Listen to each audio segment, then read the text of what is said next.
नमस्कार दोस्तों, स्वागत है आपका स्टेनो गुरुज यूट्यूब चैनल में। दोस्तों आज की वीडियो में हम लोग प्रैक्टिस करेंगे लोकसभा रिपोर्टर के लिए। जो लोग तैयारी कर रहे हैं उसके लिए यहाँ पे हम लोग डिक्टेशन का अभ्यास करेंगे, जो कि 160 शब्द प्रति मिनट की स्पीड से रहेगा। पूरे 10 मिनट का डिक्टेशन होगा और इस डिक्टेशन को आप लोग प्रैक्टिस करिएगा, ट्रांसक्राइब करिएगा, कमेंट में बताइएगा कि आपकी तैयारी कितनी हो रखी है, कितने % आप इसमें मिस्टेक कर रहे हैं। मैटर बहुत उलझा हुआ करंट मैटर है, जो कि आपके एग्जाम की पॉइंट ऑफ व्यू से बहुत ही इम्पोर्टेंट है। जो लोग वाकई तैयारी कर रहे हैं, क्योंकि आपको पता ही है कि लोकसभा का एग्ज़ाम जल्दी हो जाएगा। जल्दी कहने का मतलब कि मान के चलो कि मार्च अप्रैल तक हो जाना चाहिए। मई से पहले पहले तो हो ही जाएगा, ये चीज़ आप मान के चलो। वहाँ पे आपको 110 की स्पीड निकालनी है, तो आपको तैयारी तो 160 की निकालनी है, तो तैयारी तो आपको 170-80 की करके जानी ही है। तो अगर आप डेली डिक्टेशन के लिए चाहते हैं तो आप चाहें तो हमारे चैनल का मेंबरशिप ले सकते हैं, हमारे पेड ग्रुप को ज्वाइन कर सकते हैं, जिसमें आपको डेली 140 और 160 शब्द प्रति मिनट की स्पीड से डिक्टेशन मिलेगा। साथ में उसकी PDF भी मिलेगी और कुछ हमारी मंथली जो ई बुक होती है वो भी मिलेगा। अधिक जानकारी के लिए आप चाहें तो हमें मेल कर सकते हैं। हमारी मेल ID है studyforstenographer@gmail.com, या कमेंट करके भी पूछ सकते हैं। तो वीडियो स्टार्ट करने से पहले अगर अभी तक आपने हमारे चैनल को सब्सक्राइब नहीं किया तो प्लीज़ सब्सक्राइब करके नोटिफिकेशन बेल ऑन करना। तो चलिए शुरू करते हैं। रेडी? 5 second, start. अध्यक्ष महोदय, आज इस सदन में देश के किसानों और उनकी समस्याओं के बारे में चर्चा प्रारंभ हुई है। मैं यह कहना चाहता हूं कि मैं भी एक किसान हूं और किसानों की समस्याओं के बारे में जानता हूं। इसलिए मैं इस सदन में जो भी कहूँगा वह अपने अनुभव के आधार पर ही कहूँगा। देश की जितनी आबादी कृषि क्षेत्र से जुड़ी हुई है, उसमें से 80% लघु किसानों की है। मात्र 20% किसान ही ऐसे हैं जो लघु किसानों की श्रेणी से कुछ ऊपर हैं। देश के अंदर खेती की जितनी भी ज़मीनें हैं, वे इन 80% लघु किसानों के हाथों में हैं। अभी कुछ समय पहले ही इस सदन में आबादी के बारे में चर्चा चल रही थी। मैं बड़े ही स्पष्ट शब्दों में यह कहना चाहता हूँ कि आज गाँवों में देश की लगभग 70% आबादी रह रही है। यह आबादी केवल खेती के ऊपर निर्भर है, उसके पास दूसरा कोई काम नहीं है। ये किसान कभी बाढ़ की समस्या से जूझते हैं तो कभी सूखे की समस्या से जूझते हैं। इन दोनों कारणों से उनकी पूंजी बर्बाद होती रहती है और वे ऋण के बोझ तले दब जाते हैं। अगर सरकार सचमुच किसानों का भला करना चाहती है तो इस संबंध में मैं एक निवेदन करना चाहता हूँ। सरकार किसानों की इन दोनों समस्याओं पर गंभीरता से विचार करे। सरकार को कुछ ऐसी योजना बनानी चाहिए जिससे कि खेती से बाढ़ के पानी की निकासी हो सके। मुझे लगता है कि ग्रामीण क्षेत्रों में बड़े बड़े तालाब बनाकर बाढ़ के पानी को जमा किया जा सकता है, ताकि सूखे की स्थिति में वही पानी खेत की प्यास बुझाए। मैं यह कहना चाहता हूँ कि सरकार कृषि क्षेत्र की वर्तमान स्थिति पर गंभीरता से विचार करे। यदि सरकार कृषि क्षेत्र के विकास में रुचि रखती है तो देश के किसानों की समस्याओं को सुलझाना ही होगा। किसान इस देश की अर्थव्यवस्था के रीढ़ हैं, परंतु आज तक उनकी स्थिति सबसे बदतर बनी हुई है। मैं कृषि मंत्री जी का इस बात के लिए ऋणी हूँ कि उन्होंने किसानों की उपज का समर्थन मूल्य बढ़ाने की घोषणा की है।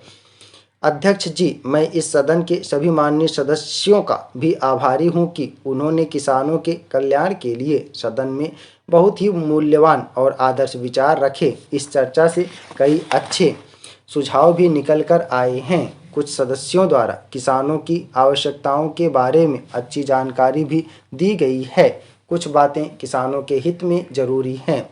मैं सभी सदस्यों को साधुवाद देना चाहता हूँ। हम जानते हैं कि हमारा देश एक कृषि प्रधान देश है, परंतु यहाँ के किसानों की तरफ पिछले 72 सालों में सरकार ने पर्याप्त ध्यान नहीं दिया। अब जबकि वर्तमान सरकार के सहयोग से कृषि मंत्री जी की तरफ से किसानों के उत्थान के लिए यह विधेयक पेश किया गया है, मैं इसका समर्थन करता हूँ। मंत्री महोदय ने इस बिल को पेश करते समय देश में किसानों की बढ़ रही गंभीर समस्या की तरफ भी अपना ध्यान केंद्रित किया है। मेरा मानना है कि हमारे देश की कृषि मंडियों में बिचौलियों की भूमिका किसानों की तीसरी बड़ी समस्या है, जिस पर रोक लगाने के लिए सरकार को काम करना चाहिए। दलालों को यह बताना होगा कि गरीब किसानों को लोभ लालच देकर उन्हें भ्रमित करना अपराध है। यह एक अच्छी बात है कि प्रधानमंत्री जी रेडियो पर मन की बात करते हैं। देश की करोड़ों जनता उनकी बात को सुनती है। उन्हें रेडियो पर किसानों से जुड़ी समस्याओं को बार बार उठाना चाहिए। इसका उपयोग मात्र राजनीतिक उद्देश्य से नहीं होना चाहिए। किसानों की चौथी और बड़ी समस्या यह है कि उन्हें बीज, खाद और कीटनाशक दवाएं ठीक समय पर नहीं मिलते हैं। उचित समय पर उन्नत किस्म के बीज नहीं मिलने के कारण किसान अपने घरों में रखे अनाज को ही बीज के रूप में प्रयोग करते हैं, जिससे अच्छी फसल मिलना मुश्किल हो जाता है। यदि वे किसी तरह बीज की व्यवस्था कर लें तो खाद के लिए जूझना पड़ता है, और यदि खाद की व्यवस्था हो गई तो अंत में कीटनाशक दवाओं के अभाव में वे अपनी सारी पूंजी गंवा बैठते हैं। अभी पिछले दिनों बिहार के नालंदा जिले में यही देखने को मिला। वहां के किसानों ने धान की उपज को बढ़ाने के लिए अपना सब कुछ दांव पर लगा दिया, और जब धान की फसल तैयार हुई तो कीट पतंगों से अपनी फसल की रक्षा नहीं कर पाए। कृषि विभाग के अधिकारियों की गैर जिम्मेदाराना रवैये के कारण उचित समय पर कीटनाशक उपलब्ध नहीं हो सके। मैं कृषि मंत्री जी से अनुरोध करता हूं कि वे दवा वितरण के लिए एक समग्र योजना तैयार करें। अध्यक्ष जी, भारत एक कृषि प्रधान देश है, परंतु कुछ वर्ष पहले तक हमारी कृषि व्यवस्था पूर्ण रूप से विकसित नहीं थी और हम अपने देश के लोगों के लिए पर्याप्त मात्रा में अन्न का उत्पादन नहीं कर पाते थे।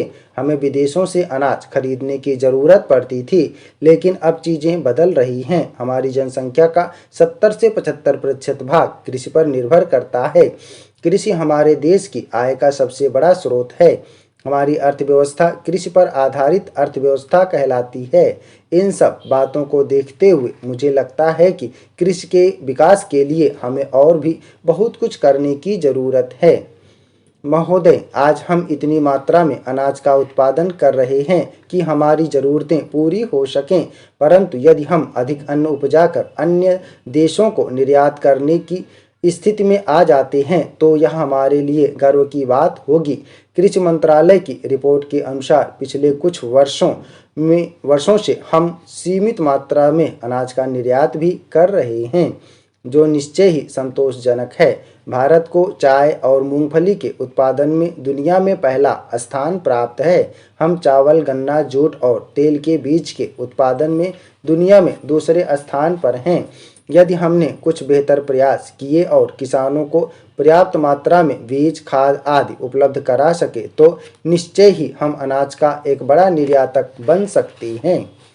अध्यक्ष महोदय, किसानों से जुड़ा एक मसला यह भी है कि प्राकृतिक आपदाओं विपदाओं के कारण उनकी फसलें नष्ट हो जाती हैं। ऐसी स्थिति में कोई मदद उन्हें नहीं मिल पाती है। पिछले साल सदन में फसल बीमा का एक प्रस्ताव लाया गया था, जो कई वर्षों से लंबित था।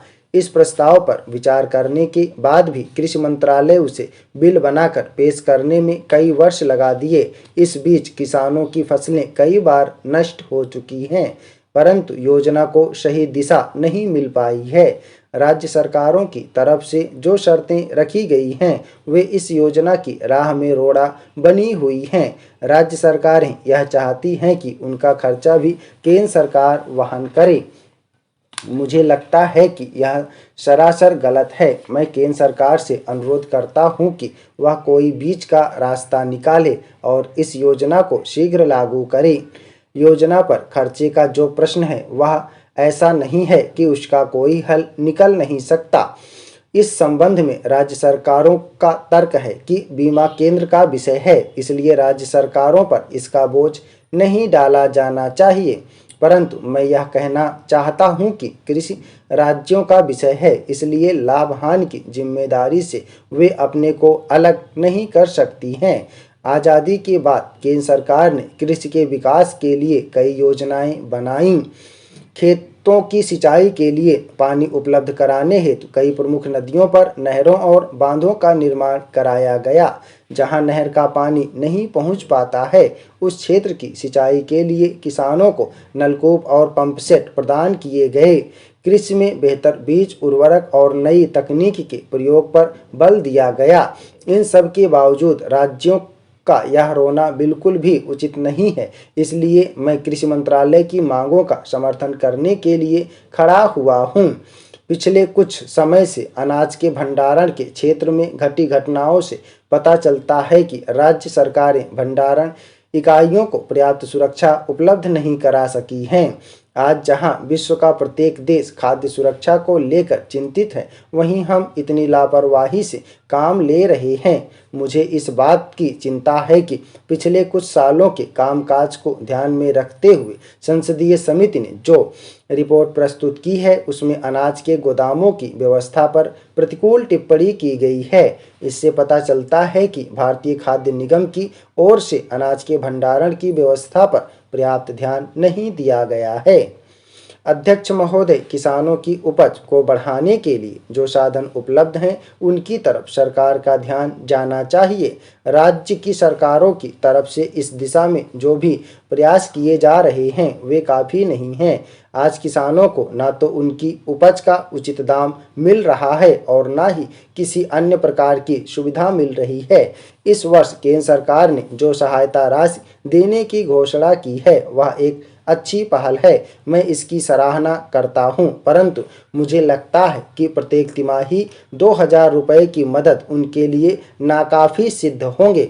यदि यह सहायता राशि 2000 रुपये प्रति माह तक की जा सके तो उत्तम होगा। हो सकता है कि सरकार की मंशा इस दिशा में आगे बढ़ाने की हो, परंतु आज जो परिस्थिति है, मैं उसके बारे में कह रहा हूँ। स्टार्ट। ओके दोस्तों, आप लोग इसको प्रैक्टिस करिएगा। 160 शब्द प्रति मिनट की स्पीड से था। लोकसभा की तैयारी कर रहे हैं तो जाहिर सी बात है 160 की ही आपको लिखनी है, प्रैक्टिस करनी है और 10 मिनट का कम से कम डिक्टेशन का अभ्यास करना है। उम्मीद करता हूं दोस्तों वीडियो आपको पसंद आया होगा, मैटर भी अच्छा लगा होगा। तो आप लोग कमेंट में बताइएगा कितने मिला के, इसका PDF आप हमारे टेलीग्राम से डाउनलोड करके मैटर को मिला के बताइएगा कितने % मिस्टेक हो रही है, अभी कहाँ आपकी कमी है, क्या चीज़ लिखने में दिक्कत हो रही है, पढ़ने में दिक्कत हो रही है, कहाँ पे प्रॉब्लम है, ये सब साझा करिएगा ताकि हम आने वाले वीडियो में और बेहतर कर पाएँ। और अगर आप हमारा मेंबरशिप लेना चाहते हैं तो कमेंट करके पूछ सकते हैं या आप मेल कर सकते हैं। हमारी मेल ID है studyforstenographer@gmail.com। तो वीडियो को पूरा देखने के लिए बहुत बहुत धन्यवाद। मिलते हैं नेक्स्ट वीडियो में, तब तक के लिए बाय। Thanks for watching. जय हिंद, जय